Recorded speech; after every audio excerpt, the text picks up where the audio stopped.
Je m'entretiens aujourd'hui avec l'une des figures britanniques du Parlement européen, l'eurodéputé membre du Labour, Richard Corbett. Bonjour Richard. Bonjour. Richard, tu es comme une trentaine de tes collègues du Labour, parlementaires, syndicalistes ou maires. Tu es signataire d'une lettre ouverte qui a été publiée le 23 septembre dernier dans le journal The Observer. Cette lettre, elle demande au Labour d'affirmer son engagement pro-européen en défendant le maintien d'une union douanière, du marché unique ou encore la libre circulation des travailleurs après le Brexit.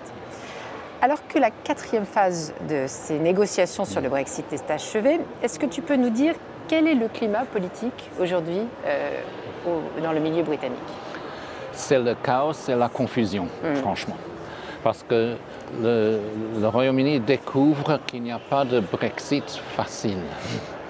Il y a deux grands scénarios, il y a beaucoup de petits, mais les grands thèmes. Soit on quitte le marché intérieur et l'union douanière, ce qui est une catastrophe économique pour le pays, soit on reste dedans et là on doit suivre tous les règlements européens sans avoir son mot à dire à l'avenir si on n'est plus un État membre. Donc la seule façon de résoudre les deux problèmes, c'est de rester. Mais du point de vue économique, il faut au moins rester dans le marché intérieur et l'union douanière si on veut éviter les catastrophes. Notre groupe, les socialistes et démocrates, a été très moteur sur plusieurs sujets, mais tient beaucoup à 3 points de négociation, 3 points clés. C'est la question de la frontière irlandaise, c'est la question de la situation des ressortissants britanniques en Europe et les ressortissants européens au Royaume-Uni, et puis c'est le montant de la facture de sortie du Royaume-Uni. Et on a pu observer quand même un peu de décalage entre les propositions britanniques et les lignes rouges qui sont formulées par l'Union. Peut-être qu'il y a un peu de mauvaise foi aussi de la part de la Première ministre Theresa May, mais il y a des conséquences à tout cela. Et on sent bien que peut-être que toutes les conséquences de ce Brexit n'ont pas été mises sur la table. Donc, d'après toi, après cette 4e session, comment on peut apprécier les avancées? Est-ce qu'il y a eu des choses tangibles? Et puis, quel est le rôle que nous, au Parlement européen, on peut jouer dans cette négociation?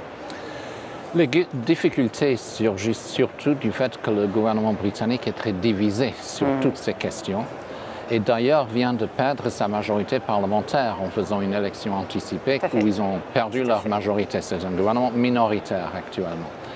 Et ils ne parviennent pas à se mettre d'accord sur des contre-propositions. Par exemple, sur la facture. En fait, ce n'est pas une facture de divorce, c'est quels sont les engagements que le Royaume-Uni a pris. Et jusqu'à au-delà du Brexit. Il ne peut pas simplement sortir et dire voilà, ça n'a rien à voir avec nous. Bon, il faut faire une liste. Mais ils n'arrivent même pas à se mettre d'accord entre eux pour l'instant. Bien sûr, il y a le congrès du Parti conservateur qui a lieu en ce moment. Et on espère qu'après ce cap, peut-être le gouvernement sera en mesure de se mettre d'accord sur une ligne à prendre et où on peut enfin négocier. Il y a des dissensions, tu viens de nous le dire, en tout cas des incompréhensions ou des difficultés de mettre au point la stratégie au sein du gouvernement britannique. Puis il y a aussi, je pense, des dissensions dans l'opinion. On a perçu ça un peu après le Brexit, où on a eu un peu l'impression qu'il y avait un réveil aussi des gens qui avaient l'impression d'avoir fait un peu un cauchemar. Mais il y a aussi cette appréciation de certains ministres britanniques, comme Boris Johnson, sur la stratégie générale. Toi, tu penses que ce rapport de force entre les pro-Brexit et les anti-Brexit, qui rythme beaucoup l'actualité et qui va rythmer l'actualité européenne dans les années qui viennent.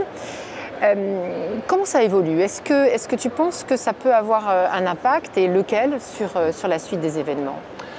Oui, c'est très intéressant. Les sondages d'opinion donnent en ce moment à peu près la même division qu'au moment du référendum. Légèrement mieux pour les pro-européens, mais pas très différent. Mais réfléchissez un moment. On aurait normalement vu l'opinion publique se rallier aux résultats. On aurait pu penser ça. Et d'ailleurs, tout le monde connaît des gens. La Première ministre elle-même dit, voilà, j'étais pour rester, mais le référendum a tranché, il faut se mettre derrière le Brexit, etc. Donc si un tas de gens ont évolué dans ce sens. Mais les sondages donnent la même division en chiffres. Ça veut dire qu'il y a une évolution déjà de beaucoup de gens dans l'autre sens. Oui. Des gens qui ont voté pour le Brexit, qui ont dit c'était une erreur. Et c'est d'ailleurs normal. Très peu de gens ont voté pour quitter l'Union européenne coûte que coûte. D'ailleurs, on leur a dit, ça va nous rapporter de l'argent qui va tout servir au service de santé. Bon, c'est la série des mensonges énorme. De Farage, bien sûr. Et maintenant, ils se rendent compte que non, en fait, ça va nous coûter cher. Pas par la facture du Brexit, mais pour notre économie, bien pour l'emploi, c'est une catastrophe. Et ces gens-là, ils ont tout à fait le droit de dire, mais c'est pas pour ça que j'ai voté, c'est pour ça qu'on nous a promis.